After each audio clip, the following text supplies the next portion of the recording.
In this video, I'm going to show you how you can produce a response to the work of Andy Warhol using a digital photo editing software called Photopea. This is free. It's very similar to Photoshop, but you don't need to install anything onto your computer. So it's photopea.com. You go to that, it just works straight away. So I'd really recommend using that. So Andy Warhol was a famous artist who very often produced portraits of famous people at the time. Marylin Monroe was one of his most famous portraits, but he did respond to anyone who was seen as a contemporary icon of the time. So, with that in mind, I've decided to pick somebody famous from today. So, I've decided to edit a photograph of Billie Eilish. So, to find your photograph, you should go to File, Open.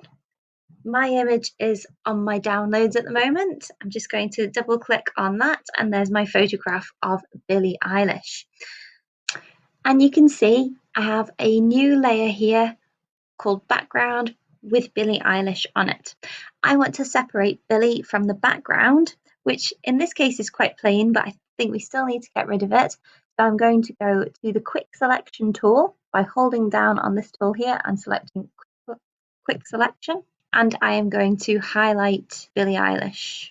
The first thing that I'm going to do is I'm going to click on Transform Controls up here, and I'm going to resize the image just so that Billie Eilish isn't filling the whole screen, so she's got some space above her head. If I hold down the Shift key, the ratio of the image stays the same and it shouldn't squash or stretch it. And then I'm going to drag it to a place where I feel happy with it and continue to resize it.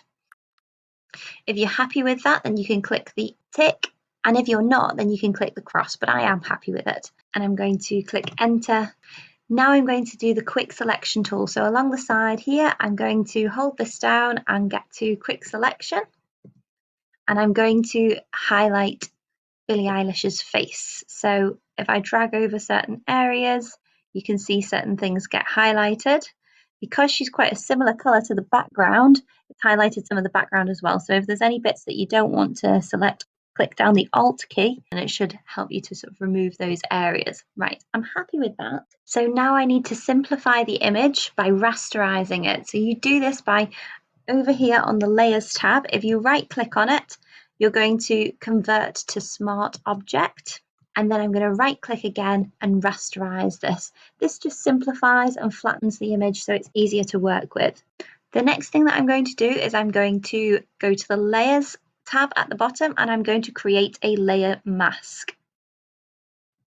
And this will remove Billie from the background. Now, we do have some areas around her hair which haven't been edited out. So we can do this by hand. If there's anything that you don't want to be in your image, you can remove it now using the Raster Mask. So one top tip to remember is that white reveals and black conceals. So I want to conceal these areas in between the hair. So I'm going to use the black colour and I'm going to make sure that my paintbrush tool is selected. So if you see, I can remove these areas in between her hair. And if I wanted to, I could press Control plus to zoom in using the mouse to navigate around the picture. And I can use the square brackets to make my paintbrush smaller or larger. So that will help me to get some detail. I'm just going to work on that. If you accidentally take away too much, remember black conceals but white reveals. So you can click here and you can swap your black to white. Make sure that it is white and not grey. And you can draw back in any areas that you accidentally rubbed out. So you've got a lot of control with this. I'm going to swap back to black so I can start taking away again. But just take your time with it.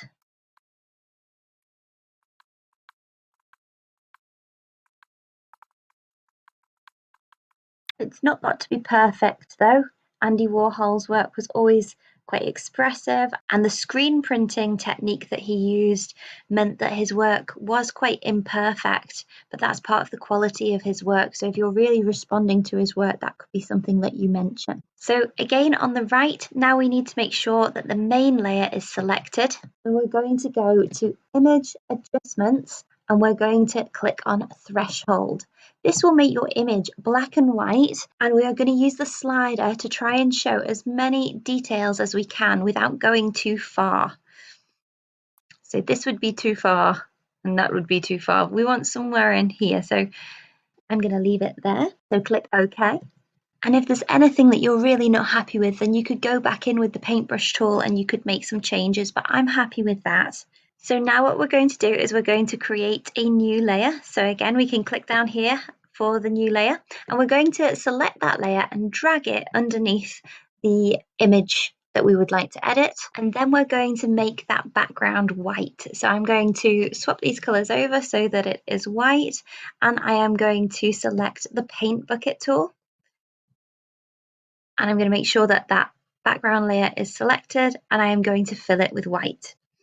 Now I'm going to go back up to the Billie Eilish picture, and I'm going to right click on it, and I'm going to turn it into a clipping mask. So I'm going to select clipping mask, and then I'm going to go up here and I'm going to select linear burn. That means that this image of Billie Eilish is now see-through everywhere apart from where the image is black. So that means that we can use it as a colouring in page. So I'm going to go back onto this background layer, and I'm going to start to select some colours to colour her in with. I'm going to go for vibrant colours, unrealistic garish colours, because that will help me to respond to the work of Andy Warhol more realistically. His colours were really vibrant. To select other colours, we're just going to double click on this bit at the bottom, and I'm going to go for some bright green hair for Billie Eilish. So I'm going to select that and then click OK. And then again, I'm going to use my paintbrush tool. So you can select the paintbrush tool, or you can just click B. And I'm going to colour her hair in where I think it would be green. Make sure that you are selecting the background layer. And if there's any areas you're not keen on, you can always use white to draw it back in.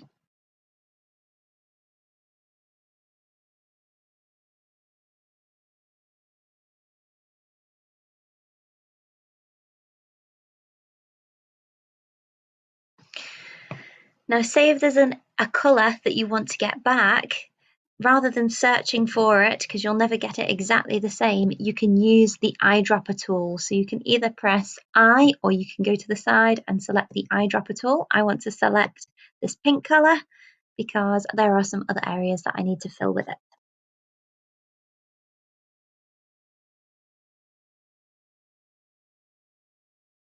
Billie Eilish has a very chunky necklace, so I'm just going to fill that in with some gold. If your colours run, that can be quite a nice effect, but you don't want to go too much, so let some bits run. And then for the background, I'm going to select a really vibrant colour again, and I think something that goes quite well with these colours I've used is maybe like a purple. Just deciding on the tone, I might change it a little bit. Going to see how this looks using a really large paintbrush. Yeah, I think I quite like that. If there are any areas like this that you feel would take a long time to actually fill in by hand and you want to keep sort of as they are, then you can use the magic wand tool at the side. So if you select magic wand tool, select the areas that you want. This will select everything. However, if you go up to the top, you can click contiguous, and then it just selects the areas that you click on one by one. So I'm going to click on that, and then I'm going to fill it using the paint bucket tool. And I'm going to keep doing that until I've filled in all of these extra little bits. Now, when you get a bit more confident using the keyboard shortcuts, you'll know that you can click W for the wand and then G for the paint bucket tool, and it will make your life a lot easier. W and G. W and G.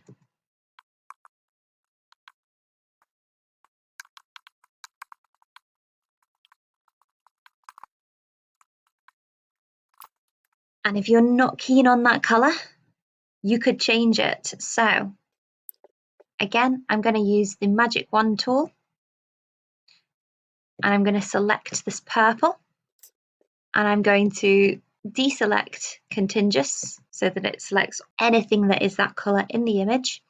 And then I'm going to go to Image Adjustments, Hue and Saturation, and I can change, if I use the sliders, I can change the background to a colour that I think matches it a bit better. I'm going to click Control or Command and D to deselect that. And now I'm going to save my image. So I'm going to select File. You can save it as a Photoshop file if you like, or you can export it as a JPEG or any of these other types of files. So I'm going to select JPEG. It's got its name because I gave it its name at the start, and I'm going to select Save, and that will save to my computer. In the next video, I'll show you how you can convert some of the hues and colours in this picture so you can create a combination of identical portraits just using different colours in a similar way to how Andy Warhol did. Thanks for watching.